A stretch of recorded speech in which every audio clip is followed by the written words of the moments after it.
Maayong hapon, Mindanao, adlawng Sabado, Agosto 3, 2024. Live gikan sa Brigada News Center, ihatod namo kaninyo ang mga nagunang balita gikan sa nagkalain-laing lugar sa Mindanao. Mga balitang gitutukan sa news team. Ako si Brigada Rona Mohemulta ug kini ang Brigada Mindanao.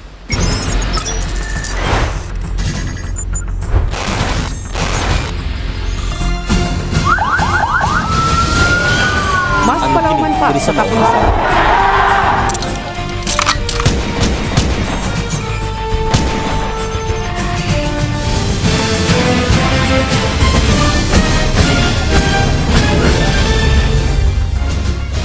Patayng lawas sa usa ka lalaki nakaplagan sa San Fernando, Bukidnon.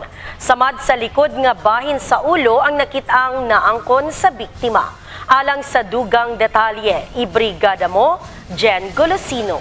Wala pa maila ang patayng lawas sa usa ka lalaki nga nakaplagan diya sa may sitio Baclayo, Barangay Kalagangan, San Fernando, Bukidnon niadtong kapin kun kulang alas 9:30 buntag, Agosto 1, tuig 2024. Base sa gihimong investigasyon sa kapulisan sa San Fernando, Bukidnon nga nadiskobrehan kini nga nagsulob og light blue stripe nga polo shirt, boxer shorts ug adunay tato sa iyang tuong kamot. So far, wala pa yun na po ma-confirm sa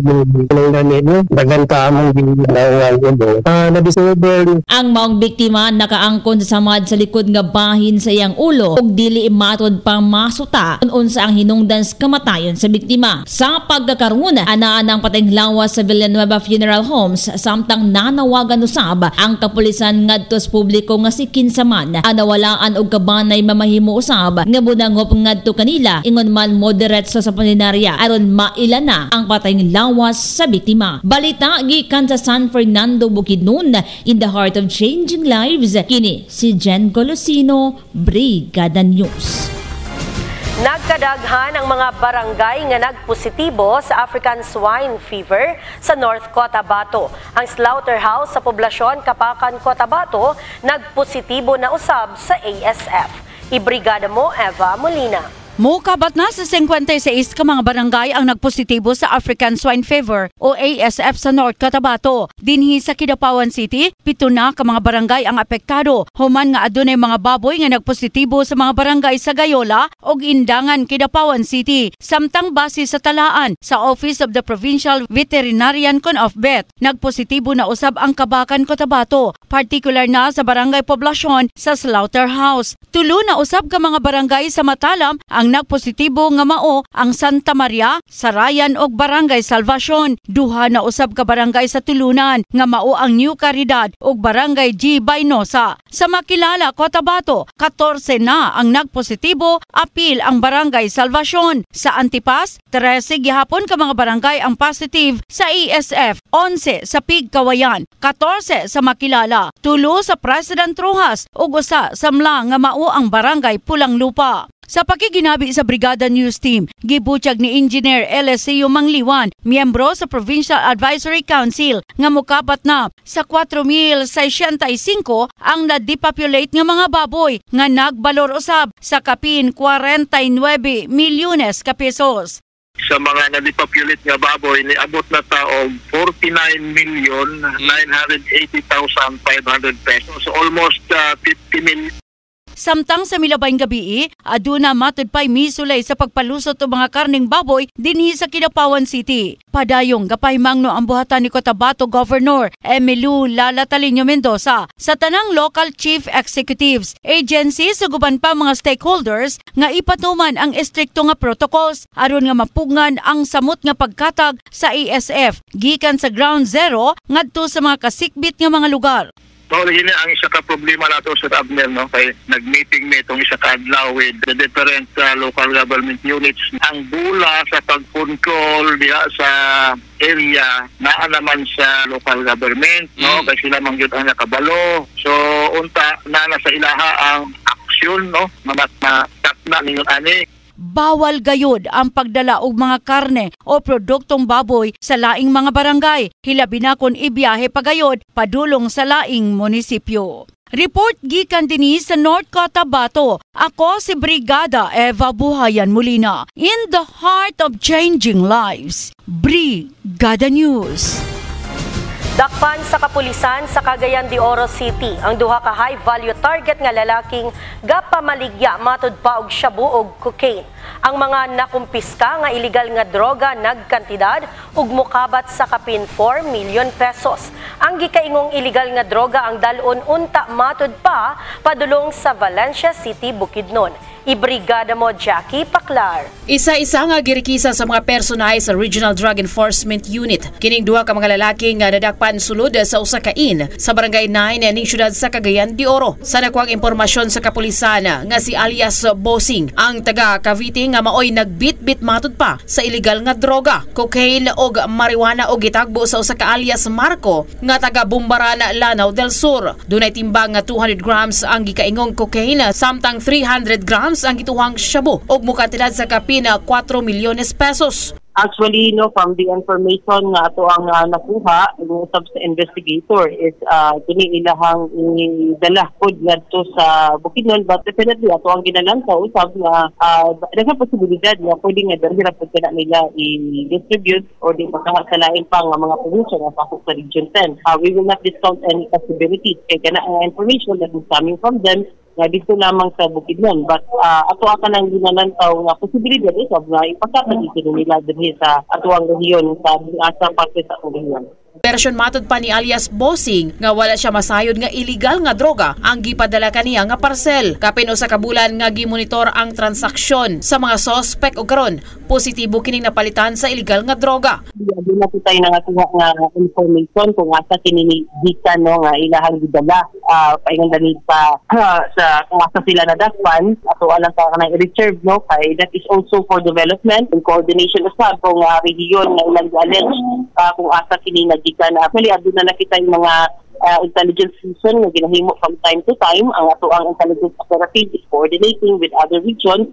Ditinado na sa Maharlika Custodial Facility ang duha ka mga suspect samtang gidala na sa Regional Forensic Unit ang nakumpiskang droga, cocaine ug marijuana alang sa dugang investigasyon.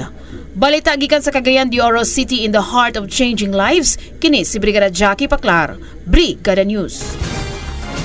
Sugda na ang pinakaunang pambansang pabahay para sa Pilipino program kon 4PH project sa Sorsogon Region. Ang West Creek 4PH Village ipatindog sa usa ka hektarya nga yuta sa Barangay Santa Cruz, Coronadal City. Kini usa ka 5-story building nga adunay 360 units ug gipondohan og 416 million pesos. Ibrigada mo Argene Gasis. Sisimula na ang pinakaunang pambansang pabahay para sa Filipino program o 4PH project sa Sorsogon Region. Kamakailan lang isinagawa ang ceremonial groundbreaking ng naturang housing project sa lalawigan ng South Cotabato sa pangunguna ng Department of Human Settlements and Urban Development o DSUD Region 12 kasama ang Provincial Government ng South Cotabato, Pag-ibig Fund at contractor na Constec Construction Corporation. Ang West Creek 4PH Village ay itatayo sa isang hektaryang lupa sa Barangay Santa Cruz, Coronadal City. Ito ay 5-story building na may 360 units at may project cost na 416 million pesos. Ang bawat unit ay may lawak na 27.5 square meters. Lumagda din sa MOA sina South Cotabato Governor Reynaldo Tamayo Jr. at Architect Antonio Villanueva Jr., President ng Constec Construction. Ayon kay DSUD Assistant Secretary Melissa Aradanas, na layo ng departamento sa pakikipagtulungan ng iba't ibang mga ahensya na makapagpatayo ng affordable housing project para sa lahat ng nasa informal sector, mga empleyado ng gobyerno at maging mga overseas Filipino workers. Yan ang ulat mula dito sa lungsod ng Coronadal. Ito si Brigada Argene Bautista Gasis in the heart of changing lives, Brigada News. Gipasiguro sa otoridad nga walay kakulian sa linya sa kuryente atol sa ipahigayon nga selebrasyon sa Kapionan Festival sa Libak, Sultan Kudarat. Ibrigada mo Ian Alion.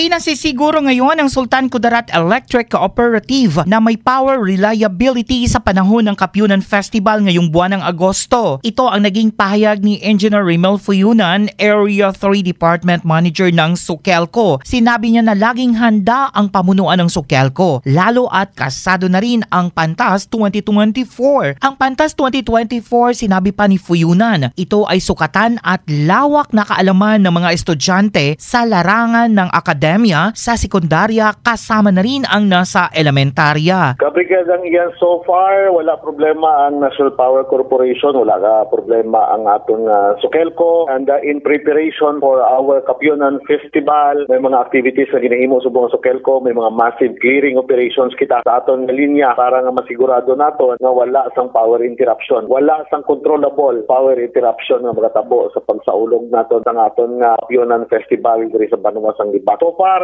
naka-ready ang aton nga mga kaupod sa Sukelco kag sa NTC, ang Sukelco Board and Management headed by our Board President Ma'am Suray, kabrigadang iyan sa Pantas, ining aton nga inter-school quiz bowl. So ginapreparahan gihapon nato nina. As a matter of fact, subong nagalibot ang aton nga docu team sa mga eskwelahan sa mga participating school para magahimo sang video para sa aton nga mga participants sa pagbuhaton. Plano din na maging institutionalized na ito para maging bahagi na ito ng akademya sa buong Rehiyon 12 at sa labas ng Rehiyon 12. Sa ngayon, naka-standby na ang lahat ng maintenance crew sa maging takbo ng operasyon ng Electric Cooperative. Yan ang report mula dito sa bayan ng Lebak, probinsya ng Sultan Kudarat, in the heart of changing lives. Ito si Kabrigada Ian Alion, Brigada News!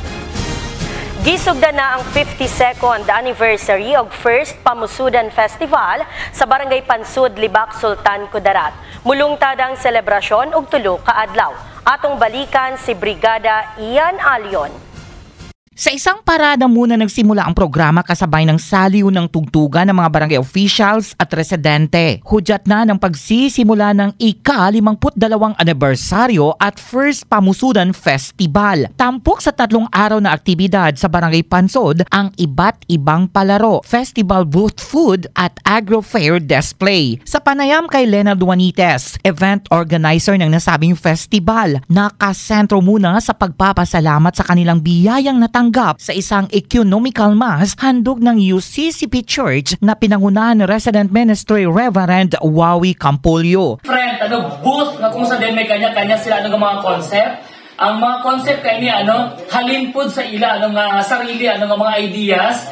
Then kung makita niyo puno ang mga pagkaon, displays na vegetables, so kung sa din pwede niyo baklon kaya ang income ngayon na magkatugya po sa ila nga purok para magiging fund para sa ila. Made of indigenous materials at makikita din dito ang produkto ng Pansud, especially ng aming cluster. Ang salitang pamusudan ay nagmula sa salitang kinaraya na ang ibig sabihin nito ay sapaan ng bundok na sa ngayon ay tinatawag na Barangay Pansud. Bibigyan din ng parangal mamayang gabi ang mga taong naging parte ng pagbuo ng Barangay Pansud hanggang sa ngayon. O narito ibibida din ang mga prutas, gulay at iba pang produkto na kung saan ito na rin ang ikinabubuhay at naging hanap buhay ng mga taga Pansud. Habang magkakaroon din sila ng Banting Contest, Festival Feast at Ambungan ng Pamusudan 2024 o Miss Pansud 2024. Yan ang report mula dito sa bayan ng Libak, probinsya ng Sultan Kudarat, in the heart of changing lives. Ito si Brigada Ian Alion, Brigada News!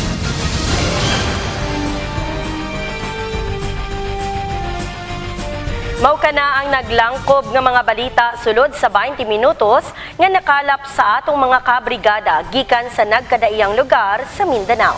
Mga balitang 24 oras nga gironda sa atong mga kabrigada. Sa makausap pa, ako si Brigada Rona Mohemulta, in the heart of changing lives. Ug kini ang Brigada Mindanao.